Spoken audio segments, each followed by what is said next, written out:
호일룬이 지난 경기에서 드디어 프리미어리그 데뷔전을 치렀는데 물론 짧은 시간이었지만 호일룬이 들어오자마자 맨유의 경기력이 달라지는 모습을 보여줬어요. 특히나 레시포드의 움직임을 호일룬이 살려준다는 게 매우 긍정적이었거든요. 일단 최근 맨유가 호일룬이 부상을 당하면서 최전방 공격수 자리에 레시포드를 배치할 때가 있었죠. 그런데 레시포드가 최전방 공격수로 배치되면 상대 중앙 수비수를 등지거나 상대 중앙 수비수의 견제를 많이 받는데, 레시포드의 장점은 공간이 만들어졌을 때 자신의 스피드와 운동 능력을 활용해서 공간을 활용하는 데 있지, 저렇게 상대 수비수를 등지고 포스트 플레이를 하는 데는 레시포드가 그렇게 뛰어난 선수가 아니거든요. 그러다 보니까 레시포드가 최전방 공격수로 나왔을 때 레시포드의 능력이 100% 발휘될 수가 없었습니다. 그리고 여기에 더해서 레시포드가 최전방에 나오면 오른쪽과 왼쪽에 안토니와 가르나초가 나오는데, 측면에서 이 두 선수가 좋은 플레이를 보여주면서 수비수를 흔들어 놓고 공간을 만들어준다면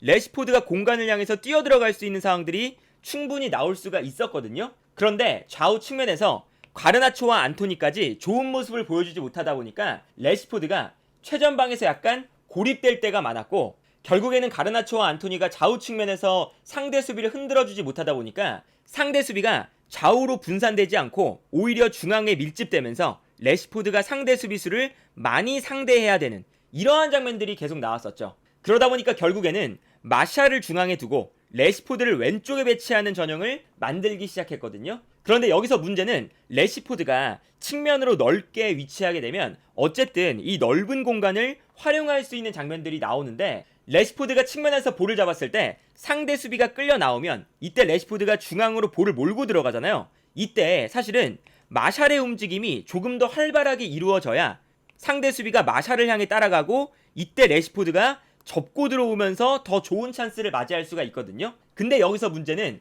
마샬의 움직임이 그렇게 역동적이지 못하기 때문에 결국에는 레시포드에게 공간을 만들어주는 플레이를 잘 하지 못했었죠. 그리고 레시포드가 가장 잘하는 플레이 중에 하나가 최전방 공격수가 활발하게 움직이면서 수비수를 끌고 움직이면 이때 발생하는 공간으로 자신의 스피드를 활용해서 침투에 들어가고, 침투에 들어가는 레시포드에게 패스가 들어가면 여기서 레시포드가 마무리를 하는 이러한 장면이 레시포드의 가장 큰 장점이거든요. 그런데 아까 말씀드렸던 것처럼 마샬의 운동 능력이나 움직임 자체가 부지런하지 않아서 상대 수비를 혼란스럽게 만들고 레시포드를 위한 공간을 만들어주는데 좋지 못한 모습을 계속해서 보여줬었죠. 그러다 보니까 레시포드가 최전방 공격수로 나올 때는 좌우 측면에서 가르나초와 안토니가 부진하면서 중앙 지역에서 레시포드가 고립될 때가 나오고, 레시포드가 왼쪽에 나올 때는 어느 정도 괜찮은 플레이가 나오는데 마샬의 움직임이 최전방에서 좋지 못하다 보니까 레시포드를 위한 공간이 만들어지지 못하면서 레시포드의 위력이 반감될 때가 많았었어요. 그래서 이번 시즌에 맨유가 호일룬을 데려온 이유 자체가 최전방에서 호일룬이 자신의 운동 능력을 활용해서 정말 부지런하게 뛰어다니는 선수거든요. 그래서 열심히 뛰어다니면서 수비수를 계속 끌고 움직이면서 이때 레시포드를 위한 공간을 만들어준다는 것이 호일룬을 영입하면서 맨유가 기대했던 부분들이었거든요. 근데 지난 경기에서 호일룬이 바로 이러한 역할을 정확하게 수행을 해줬습니다. 특히나 지난 경기에서는 어떤 장면이 나왔냐면, 맨유가 레시포드의 움직임을 활용하기 위해서 레시포드가 있는 공간에 공간을 넓게 만들어주기 위한 플레이들을 많이 가져가거든요. 특히나 브루노 페르난데스나 에릭센 이런 선수들이 오른쪽 지역으로 모여들면서 상대 수비를 한쪽 측면으로 유인할 때가 많죠. 그리고 이렇게 상대 수비를 한쪽 측면에 유인하면서 레시포드에게 넓은 공간을 만들어준 이후에 이때 롱패스가 뛰어난 브루노 페르난데스나 에릭센이 반대편으로 패스를 전환시켜주면서 레시포드가 넓은 공간을 활용할 수 있는 상황을 만들어준다. 이것이 맨유가 추구하는 가장 주요한 공격 패턴이거든요. 그런데 여기서 문제는 뭐냐면, 당연히 맨유의 플레이메이커라고 할 수 있는 에릭센이나 브루노 페르난데스 이 두 명의 선수는 상대방 선수들이 강력하게 압박을 걸고 있을 때가 많아요. 그러다 보니까 후방에서 볼이 올라올 때 당연히 패스를 받는 순간 에릭센과 브루노 페르난데스가 강력한 압박을 받으면서 여기서 반대편으로 전환 패스를 줘야 되는데 반대편으로 패스를 줄 수 없는 상황들이 만들어질 때가 많죠. 그러다 보니까 사실 최전방 공격수의 움직임이 여기서도 중요한 거거든요. 후방에서 에릭센과 브루노 페르난데스에게 패스를 줄 수가 없는 상황이라면 최전방 공격수에게 한 번의 패스를 보내주고 최전방 공격수가 상대 수비수와 싸워주면서 볼을 지켜주면 이때 상대 수비가 최전방 공격수에게 쏠리는 순간 순간적으로 뒤에 있었던 에릭센이나 브루 페르난데스에게 여유로운 공간이 생기고, 그러면 최전방 공격수가 여기서 상대 수비수들을 끌어놓고 뒤에 있는 에릭센이나 브루 페르난데스에게 볼을 떨어뜨려주면 여기서 에릭센과 브루 페르난데스가 반대편을 바라보면서 패스를 보내줄 수 있는 이러한 상황이 만들어지게 되는 거거든요. 그런데 마샬이 나왔을 때는 마샬이 이 공간에서 상대 수비수를 등지면서 혹은 상대 수비와 싸워주면서 볼을 지켜주는 플레이를 전혀 하지 못했었죠. 그러다 보니까 맨유 입장에서는 수비 라인에서 볼을 잡고 있을 때 마샬이 최전방에서 버텨주는 플레이가 안 되니까 어쩔 수 없이 에릭센과 브루 페르난데스에게 무리하게 패스를 넣어줄 때가 많았었어요. 그러다 보니까 에릭센과 브루 페르난데스도 압박을 강하게 당하면서 반대편으로 전환 패스를 주기가 까다로울 때가 많았었죠. 그래서 예를 들면 이제 이런 장면처럼 수비 라인에서 맨유가 볼을 잡고 있을 때 앞쪽에 있는 브루 페르난데스나 에릭센 이런 선수들은 이미 상대 팀들이 압박을 강력하게 걸고 있거든요. 그러다 보니까 이 수비 라인 안쪽으로 패스를 주는 것이 사실은 무리에 가까울 때가 많아요. 그래서 가운데로 패스를 주지 못할 때는 최전방에 있는 공격수에게 한 번의 패스를 줘야 될 때가 있는데, 이럴 때마다 마샬이 최전방에서 경합을 거의 하지 않으면서 그대로 상대팀의 수비수에게 볼이 흘러가는 장면들이 많았었죠. 그런데 지난 경기에서 확실하게 달라진 게 호일룬이 최전방에 나오니까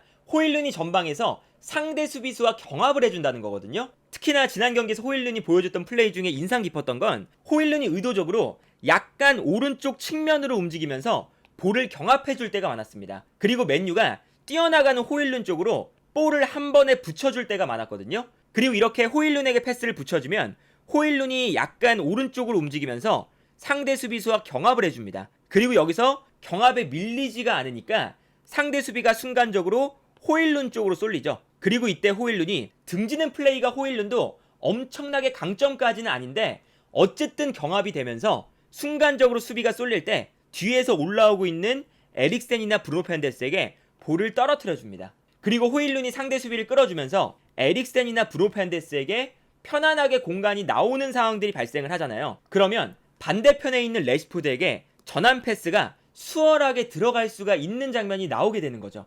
그래서 어제 경기 장면을 보면 이제 이런 장면들이 나옵니다. 맨유가 수비 라인에서 볼을 잡을 때 호일룬이 전방에서 약간 오른쪽 측면으로 돌아뛰고 있거든요. 그리고 뛰어들어가는 호일룬에게 한 번의 패스를 붙여줘요. 그러면 전방에서 호일룬이 패스가 오른쪽 측면 공간으로 떨어질 때 볼을 향해 달려들면서 상대 수비수와 경합하는 장면을 볼 수가 있었죠. 그리고 이 경합하는 장면이 호일룬의 가장 큰 강점 중에 하나거든요. 저돌적으로 달려들면서 상대 수비수와 경합을 해주고, 여기서 호일룬이 볼을 가져가지 못한다고 하더라도 계속해서 넘어져 있다가 계속 달려들어요. 그러다 보니까 상대 수비 라인에서는 호일룬이 계속 달려들면서 상대 수비를 불편하게 만들어줍니다. 이게 호일룬의 강점이거든요. 그러다 보니까 어제 경기에서 계속해서 호일룬이 약간 오른쪽으로 돌아뛰면 맨유가 롱패스를 호일룬에게 한 번에 뿌려주고, 여기서 호일룬이 상대 수비수와 경합을 해주면서 뒤에서 뛰어 올라오고 있는 브루노 페르난데스나 에릭센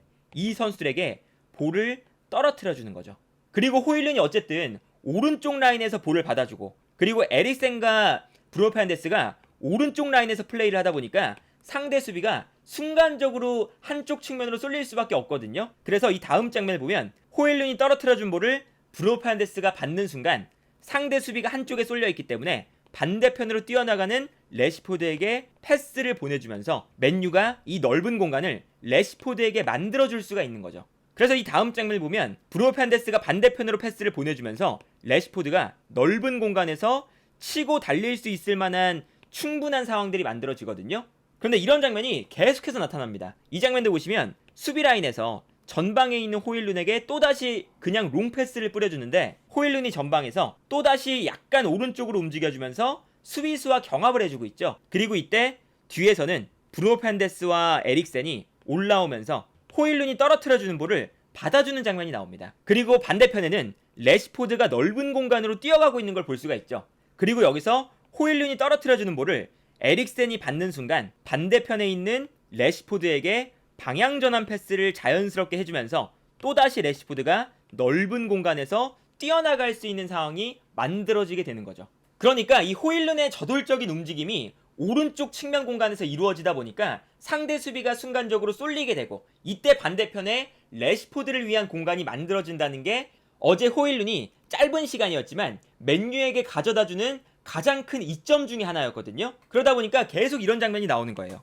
호일룬이 뒷공간으로 침투해 들어가는데 이 장면도 약간 오른쪽 측면으로 뛰어 들어갑니다. 그리고 뛰어 들어가는 호일룬에게 패스를 뿌려주죠. 그리고 호일룬의 장점 중에 하나가 매우 빠른 스피드를 가졌다는 거거든요. 그래서 이 장면에서도 그냥 뛰어 들어가는 호일룬에게 패스를 한번 찔러주는데 호일룬이 스피드 경쟁에서 이기면서 완벽하게 상대 수비의 뒷공간을 무너뜨리고 있죠. 그런데 호일룬이 순간적으로 측면으로 돌아뛰면서 상대 수비를 한쪽으로 몰아세우니까 반대편에서 뛰어들어오는 레시포드에게 넓은 공간이 발생하고 있는 걸 볼 수가 있습니다. 만약에 여기서 호일룬이 볼을 잡은 다음에 반대편으로 뛰어들어오는 레시포드에게 패스만 한번 연결이 됐다면 레시포드가 이 넓은 공간에서 빠르게 뛰어들어오면서 마무리를 할 수가 있었던 장면이거든요. 그리고 호일룬이 최전방에서 싸워주는 플레이가 엄청나게 강점인 선수는 아닌데 센스 있는 연계 플레이는 아탈란타에서도 꽤나 강점이었어요. 그러다 보니까 어제 어떤 장면이 나왔냐면 호일룬이 약간 내려오면서 볼을 받아주고 있는데 이때 아스날의 수비수가